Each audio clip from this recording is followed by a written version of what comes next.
The clock on the wall ticked away relentlessly, a hollow sound rattling in my chest as I stared at my phone, waiting for the familiar vibration that never seemed to come at a suitable hour.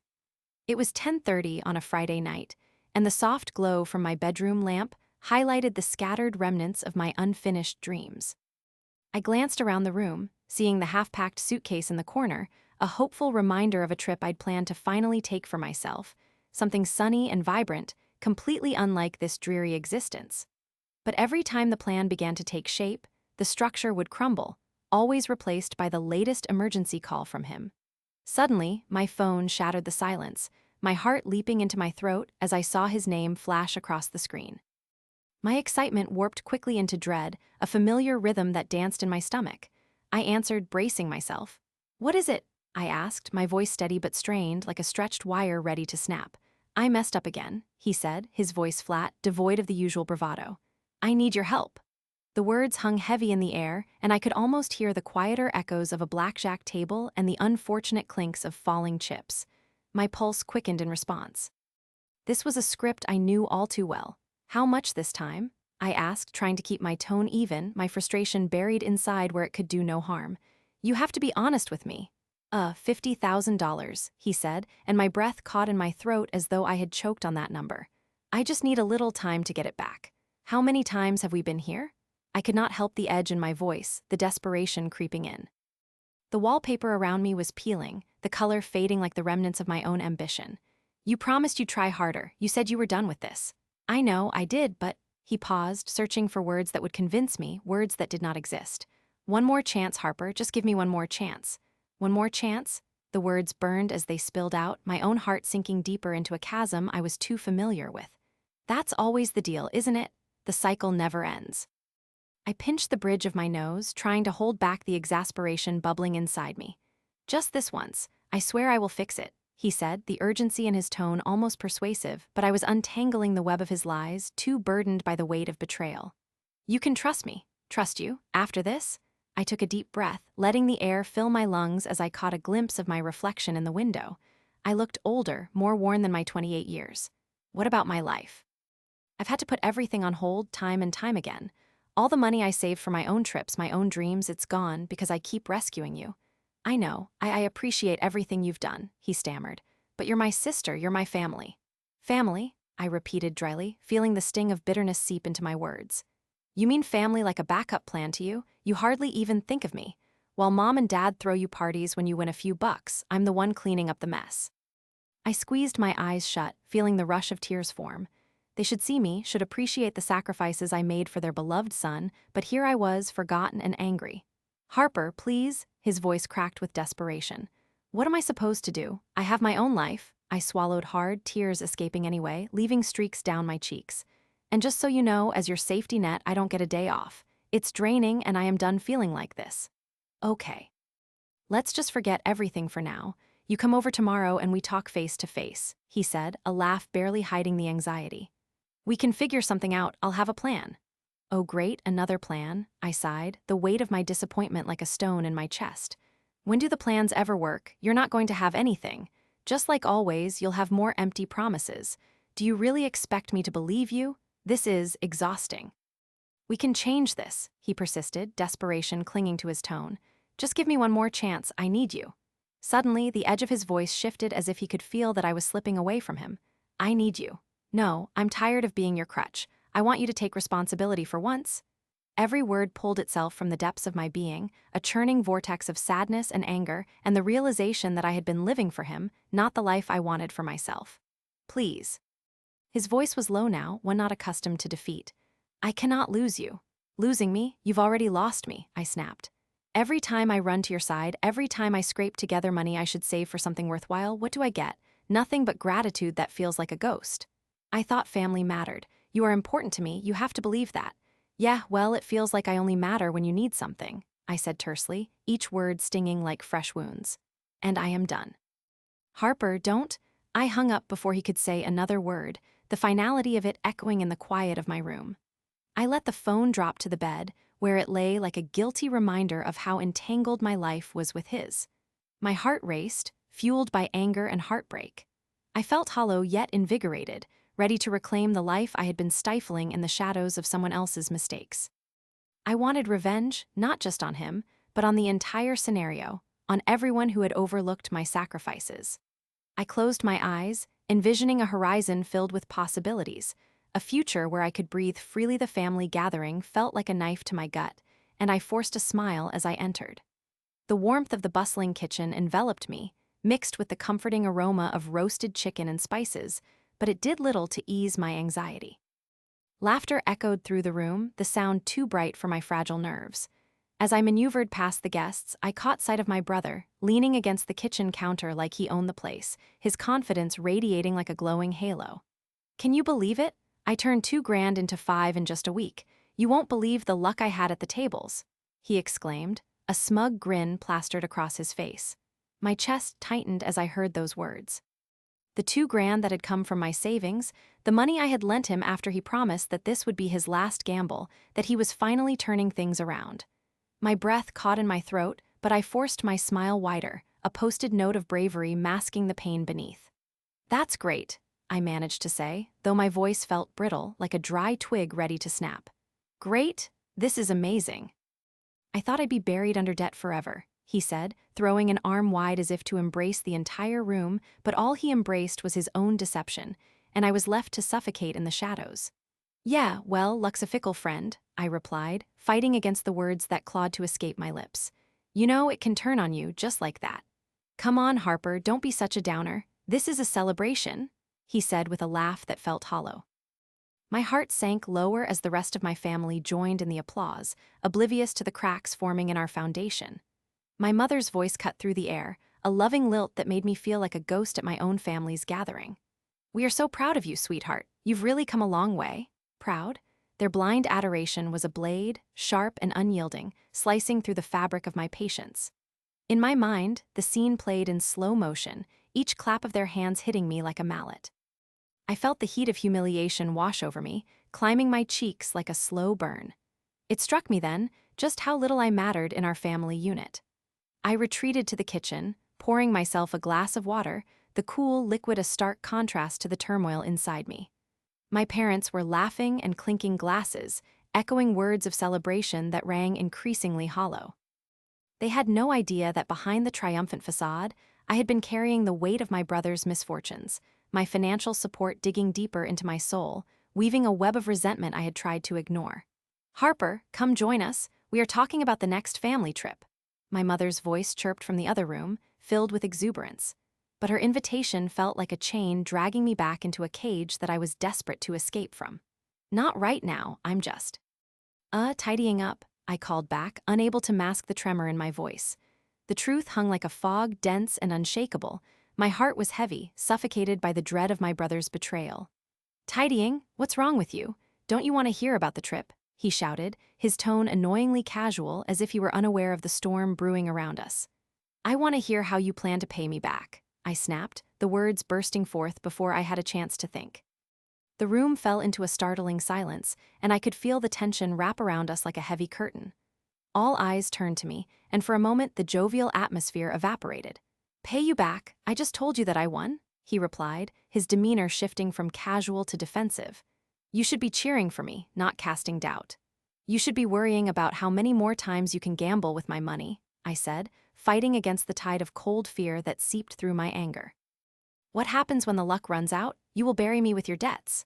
"Enough, you're ruining the mood," my mother interjected, her tone sharp, echoing in the suddenly quiet room. The familiar ache of being dismissed surged through me like an electric current. "I'm ruining the mood?" I asked incredulously, my voice climbing a notch higher, thick with disdain. "I'm the one who has been dragged through this twisted game. You all applaud him while I stand here, the one who's been there picking up the pieces." "Do you even see me?" The room remained still, an awkward pause laced with unspoken words. My brother shifted, discomfort etched on his face, finally recognizing the weight of my words. "Harper, this isn't the time for this," he started, but I cut him off. "No, it is time," I replied, feeling the fire within me growing. "It's time you all saw how little I mean to all of you, how my kindness is just a prop for your celebrations. I refuse to be the last resort any longer." With each word, the heat of righteous anger fueled me, igniting a fierce determination within me. I was no longer a supporting character in their grand tale of success. I was done letting them dictate my worth, my life. How could you say that? My mother's voice quivered, revealing more than just surprise. It was disappointment and perhaps a touch of something akin to guilt. We love you. Love isn't about convenience, I replied, shaking my head. It's so much more than that. And right now, I am feeling pushed aside like I do not even matter. I turned away, not wanting to witness the unfurling drama of their shock. But inside, a fierce determination surged. I had done enough. This time, I would not stand aside and allow their blind trust in my brother's facade to overshadow the truth. I finally had the resolve to pull away, to sever the links fastened around me, deeper than any blood ties. I would reclaim my life, step away from this web of family expectations and deceit. It was time for a reckoning, and I would not go quietly as the months rolled on. The weight of my plan pressed heavily on my shoulders, suffocating but thrilling all at once. The simplest lies can often be the most potent, and here I found myself crafting a web of deceit that shimmered like silk in the sunlight. Ivywood, with its charming streets and well-manicured lawns, always set the stage for the perfect illusion, and I relished every moment of it. I spent days in my small apartment, cheap furniture barely filling the modest space, rehearsing the story I would tell, my heart racing with both fear and excitement as I approached the day where it would all come to fruition. This was the moment I had been waiting for, and I was determined to play my role to perfection. When they finally came to me, sitting across from them at the table in my cramped dining nook, I could almost taste my triumph. Their expressions were cautious yet curious, brows furrowed in concern, and I could see the flicker of sympathy in their eyes. I had prepared for this very moment. It felt like all those long nights of sleepless planning were about to pay off. "Thank you for coming," I began, trying to keep my voice steady, though inside I was elated. Each syllable felt laced with deceit that twisted pleasantly in my stomach. I have been facing some really tough times. I bit my lip, letting my eyes well up with pretend tears, the saltiness of my feigned despair flooding my senses. They leaned in closer, captivated like moths to a flame. "Harper, what's going on?" one of them asked, their voice a mixture of worry and urgency, which only fueled my determination. I gazed down at the scuffed table, at the coffee stains that told tales of late-night studying and empty promises. "It's the loans," I whispered, drawing in a shaky breath that I hoped would add to the authenticity of my performance. "They've been piling up since college, and I thought I could manage, but it's just overwhelming." The way they reacted made my heart sing. I watched as their faces transformed from curiosity to full-blown concern, eyes widening in disbelief as I spun my web tighter around them. "I thought I could handle it, but my rent has skyrocketed, and the interest just keeps growing. I never thought it would come to this, but I'm facing bankruptcy. If I don't find a way out, I could lose everything." "Everything? How did it get this bad?" another asked, genuine concern etched into their voice, and I savored the taste of their sympathy like fine wine. "I thought you were doing okay." "I thought so too," I replied, keeping my voice trembling for extra effect. "I tried to keep everything together, but the bills just kept rolling in, and I don't have anyone else to turn to." My voice wavered as I kept eye contact, drawing them into the emotional tsunami I created. "I'm drowning." "I had no idea," said the first one, their expression now a mix of disbelief and compassion. "We thought you were managing." The sympathy poured from them like warm honey, and I drank it in, relishing every moment that they were now wrapped around my finger, completely unaware of the truth lurking beneath my words. A tense silence hung between us. I knew this was the moment to strike, so I twisted the knife just a little deeper. "I hate asking for help," I said softly, letting vulnerability seep through every word. "But I'm not sure what else to do. If I can't get $20,000 to settle my debts, I'm in serious trouble." The audacity of my request hung in the air like a thick fog. I could barely contain the shiver of excitement that rippled through me at what lay ahead. Their faces shifted, uncertainty flickering behind their eyes as they whispered to each other. I leaned back, plastering a look of defeat on my face while masking my triumph with practiced ease. "I understand if that's too much to ask," I added hastily, letting sorrow wash over me as I truly pretended to believe that they might hold the keys to my freedom. "I don't want to burden you, I don't know where else to turn." But then, like a light breaking through clouds, I saw their resolve hardening. "No, Harper, we want to help," the second one said, their tone serious yet an underlying kindness threading their words. "This is awful, you deserve support. We'll figure something out for you." My heart raced at the influx of light-hearted promises. "Really? You would do that for me?" I asked, feigning shock infused with hope, letting a tremor of disbelief lilt in my voice. Thank you. I don't know how I can repay you for this. Don't mention it, they said, a wave of warmth pushing their sympathy to the forefront. We just want to see you in a better place. I couldn't hide the smirk that wanted to surface on my lips.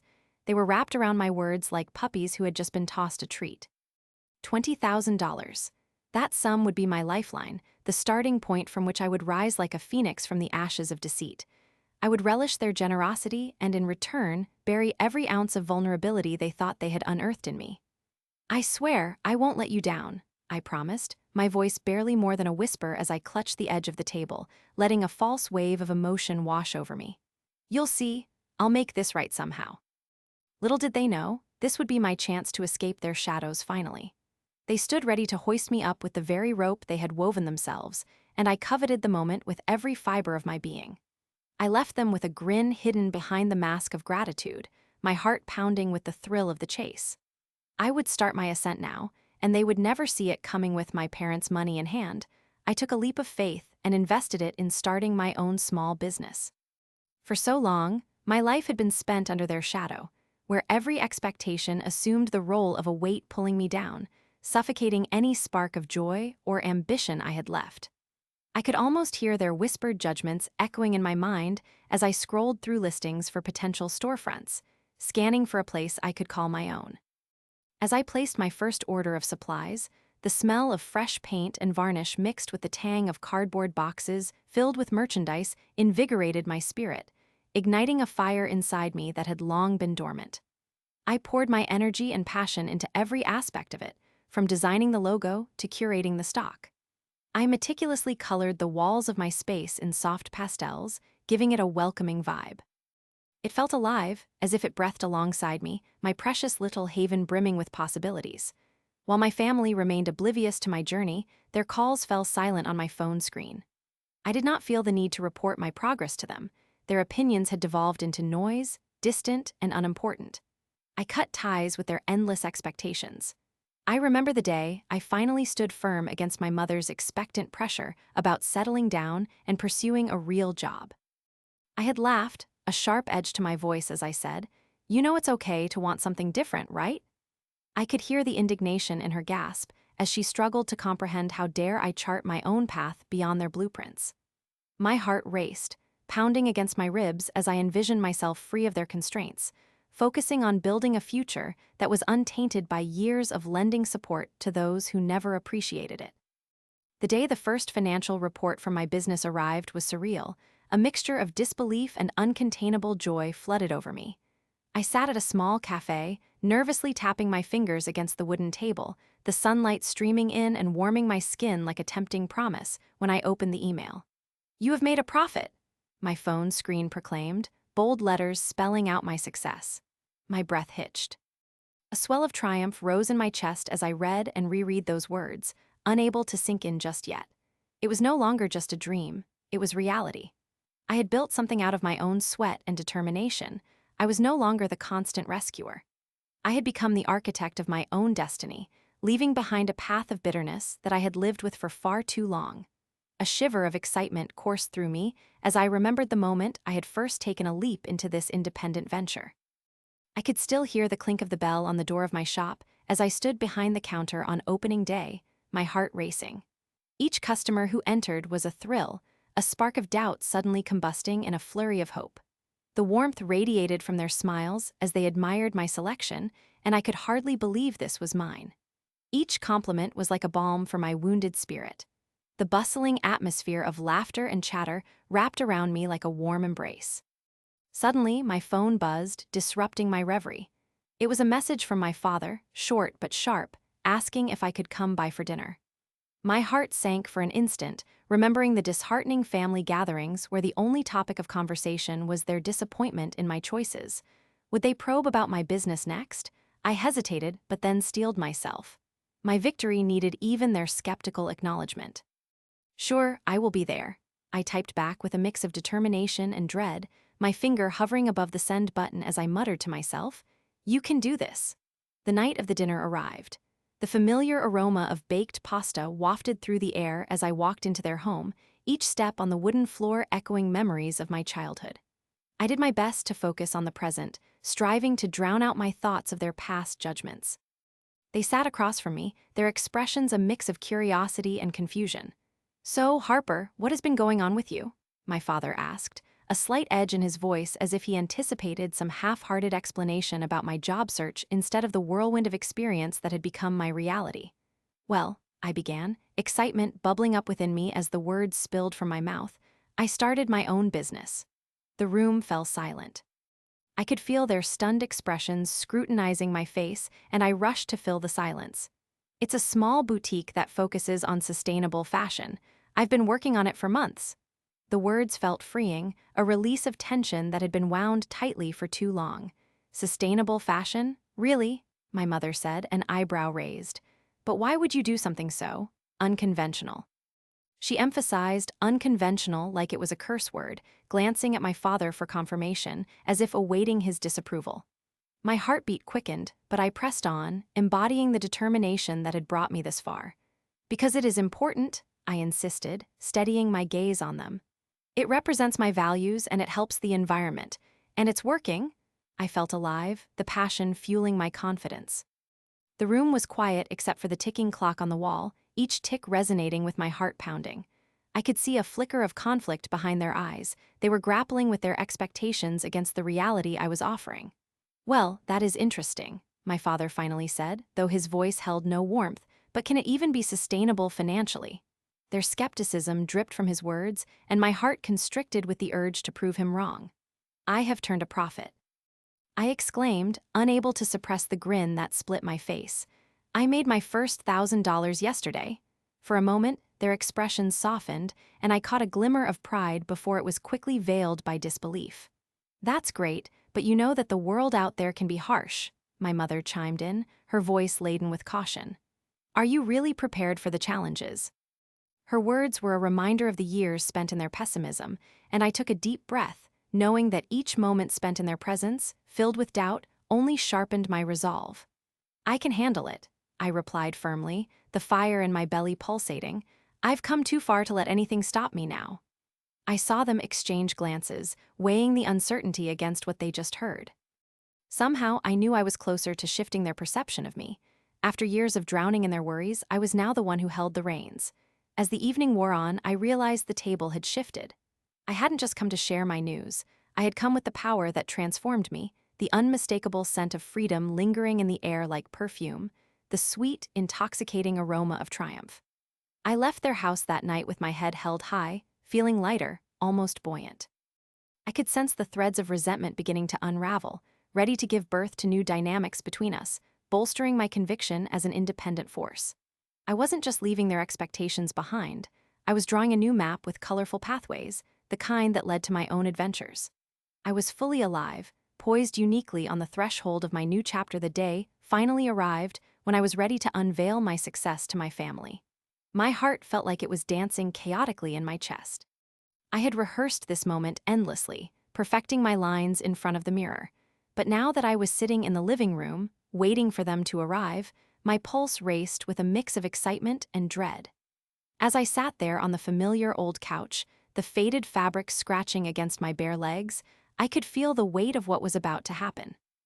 The ordinary room looked unchanged, the floral wallpaper just as dull as I remembered, but I was not the same person who had walked away from this place a few years ago. I had built something new, transformed my life while they believed they were freeing me from failure with their generous $20,000. The sound of the front door creaking open shattered my thoughts. It was them, and I could hear the soft shuffle of feet entering the house. "Harper, are you here?" My mother called, her voice bright and cheery, unaware of the storm brewing between us. My stomach twisted in knots, and I took a deep breath. This was it. "Yeah, I'm in the living room," I answered, trying to sound casual, but my voice trembled slightly. They stepped into view, and my heart sank a little seeing the smiles on their faces. They truly thought they had come to celebrate me failing yet again. Their expressions twisted into confusion as I revealed my thriving business, a stark contrast to the financial ruin they believed they had rescued me from. "Surprise," I said, my tone layered with more sarcasm than I intended, but I needed the twist of indignation to cut through their cheer. I gestured widely around me, as if I were pointing to treasures hidden in the mundane. My father's eyebrow arched, and I could see the flicker of disbelief in his eyes. What do you mean, thriving business? We thought you were just trying to get back on your feet, Harper, he responded, a hint of apprehension slipping into his usually commanding voice. I could almost sense his disappointment beginning to stir. No, Dad, I mean really thriving, I said, leaning forward, my excitement bubbling. You see, that $20,000 you gave me, it wasn't a lifeline, it was seed money. I turned that investment into something bigger than I ever imagined. My hands felt restless, twisting in my lap as I fought the urge to shout my success to the ceiling. What do you mean by seed money? My mother asked, her brow furrowing with concern. You weren't supposed to do anything risky, we just wanted you safe. Something clenched in my chest at her words. Safe? Safe was a prison, and now I was breaking out. A safety net? I chuckled, bitterly amused. You gave me wings, Mom. I didn't just bounce back, I soared. I could see her eyes darting nervously, and I reveled in it. I invested in a startup, a tech company focused on sustainable solutions. It's doing incredibly well. What? My father echoed, disbelief slackening his features. There was a hint of panic in his eyes, watching me come alive in the light of my revelation, and I had to admit it felt satisfying. But this is so out of character for you, Harper. We thought you needed stability, something reliable. And you thought offering me $20,000 was reliable? I shot back, standing up. The air crackled between us, charged with accusations long held and words left unsaid. You had no faith in me. You thought it was for my own good to keep me under your control. My mother's face shrank into a mask of confusion and horror. Control? She asked, her voice barely a whisper, and for a split second I felt a twist of guilt. Yes, control. You wanted me to be a safe, predictable version of myself, I countered sharply, folding my arms tightly. But instead, you pushed me to find my own path, and in doing so, you unleashed my potential. My success is the direct result of me stepping outside your expectations. You didn't need to be reckless, Harper, she responded, her voice rising in defense, but I could see her resolve buckling under the weight of her own hypocrisy. The flicker of realization in her eyes reminded me of fireworks blooming against a dark sky, a beautiful chaos. Reckless? I laughed, a mirthless sound that echoed off the walls. You think it is reckless to build the life I want? For years, I was trapped. Every move I made was calculated, every decision you wanted over when I spent or how I lived my life. I leaned closer, speaking with a heavy tone, but this is mine to control. And it's a big risk, Harper. My father interjected, sounding more like a desperate lifeguard than the omnipotent provider I had once known. Have you thought about what may happen if it doesn't work out? Have you thought about what happens if I never try? If I stay locked in that tiny box of safe and never break free? I felt alive. That money you thought you could use to keep me down actually gave me the power to break away from you both. Breaking away? My mother spat, her eyes blazing with hurt and indignation. You make it sound like we're the villains here. All we did was try to help you. And you helped me do exactly what I needed. I stared into their shocked faces, that moment of clarity dawning on them as I felt lighter, filled with the thrill of my achievement. Instead of binding me to your cycles of dependency, you unwittingly empowered me to find my own way. Thank you for that. The silence that followed was electric, alleys of confusion crawling through the air, and I relished the warmth of victory burning inside me. I could see the exact moment realization struck them. They were not the protectors they believed they were, but a catalyst for my independence. I had shifted the narrative, I had redefined the roles in our family. As I turned away, basking in the aftermath of my declaration, I finally felt a weight lift off my shoulders, a clarity washing over me that I didn't need their approval anymore. I had stepped into the life I had created all on my own, the light of my future shining bright ahead. The sunlight filtered into the room through the half-drawn curtains, casting jagged shadows on the floor that mirrored the tumult of emotions swirling inside me. I could hear the faint hum of the outside world, a bird calling to its mate, a car revving in the distance, but those sounds felt hollow against the seismic shift happening within me. I stood before them, the figures who had once held my confidence in their hands, and the shock on their faces was like a rush of icy water, invigorating and terrifying all at once. It filled the space between us with a tension that crackled like static electricity, vibrating with the unspoken realities we had all been dancing around for far too long. What do you mean, you don't need us anymore? One of them finally managed to stutter, his voice trembling slightly, as if testing the waters of this new reality. I could see the disbelief etched on their faces, a mixture of condescension and fear. They had always expected me to come crawling back, hat in hand, begging for their help and approval, but that day their roles would be reversed. I took a deep breath, steadying myself, feeling the power surge within me like a comforting flame igniting in a long cold hearth. "I mean exactly what I said," I replied, my voice ringing out clearer than I expected, filled with a confidence that had been absent for so long. "I am done depending on you. I have learned to repair my own wings. I have built my own life away from your shadow." I let my gaze drift across each of their faces, searching for traces of the disdain I used to fear. Instead, I found only shock as their mouths hung slightly open, disbelief roiling beneath the surface. "For years, you have held me back, making me feel small and unsure," I continued, feeling my heart swell with a mix of triumph and liberation. "But not anymore. I have finally put myself first for once, and it feels incredible." The taste of freedom was sweet and intoxicating, like the tang of citrus on my tongue. It was a moment I had waited too long to create, and I savored every second of their stunned silence. "How can you walk away after everything we've done for you?" Another one sneered, the venom in her tone like a sharp blade aimed directly at the vulnerability they thought still tethered me to them. "You owe us more than that." There it was, the classic guilt trip I had heard so often, spun like a web meant to ensnare me.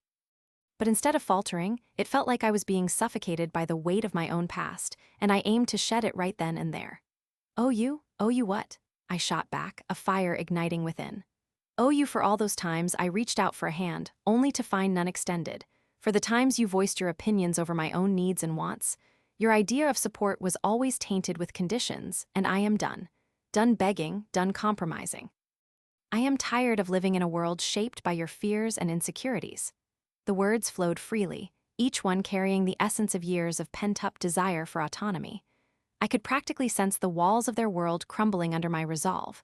One of them, the very one who had always prided herself on being the wise one, shifted uncomfortably in her seat, her fingers nervously fidgeting with the edges of her blouse. "You need us, Harper. Everyone does. You can't do this alone." "I don't need you," I proclaimed, my voice rising, a fervent declaration of independence. "The truth is, I have already been doing it alone, and I have found strength I never knew existed within me. I've built a life without you, ones filled with friendships that inspire me, dreams that uplift me, and passions that ignite my soul." With each word, I could feel their grip on me loosening, the ties of obligation fraying as I claimed my liberation. They sat frozen, mouths agape, tasting the bitter aftershocks of my declaration. For once, I wasn't the one who felt small. I was towering over the remnants of our past together, babbling regrets and excuses spilling pointless and redundant from their lips as I read the fear dawning on their faces.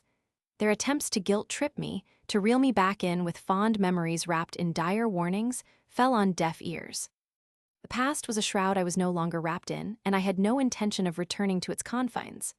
"I have tasted the freedom of my own choices," I said, my voice softer now, but no less fierce. "And I am not going back. I am my own ally now, my greatest supporter. I have learned to love myself, and that is more than I can say for our time together." I paused, allowing that poignant revelation to sink in, savoring the way their expressions morphed from shock to understanding and perhaps regret. For the first time, I could see the cracks in their facades, the fear written plainly upon them. I stepped back, feeling the empowerment surge through me like a tidal wave sweeping away the remnants of my past. My chest swelled with purpose, a calm assertion that I could weather whatever storms lay ahead. I was ready to embrace the unknown, free from the toxic weight of their expectations. "I won't seek your support ever again," I declared firmly. "I am done playing that part in your story. I will write my own narrative from here on out." The tremor in the air shifted yet again as I turned to leave, the sunlight spilling in behind me like a warm embrace. I could feel their eyes on my back, lingering with an unshakable mix of disbelief and realization as I walked away from the web they had spun around me for far too long. I felt alive, lighter, ready to take on whatever came next. That day had been a turning point, a moment of victory not out of malice or revenge, but a celebration of newfound independence and worth. I stepped out into the world beyond, finding strength in the whispered promises of my own aspirations, no longer bound by the chains of their neglect.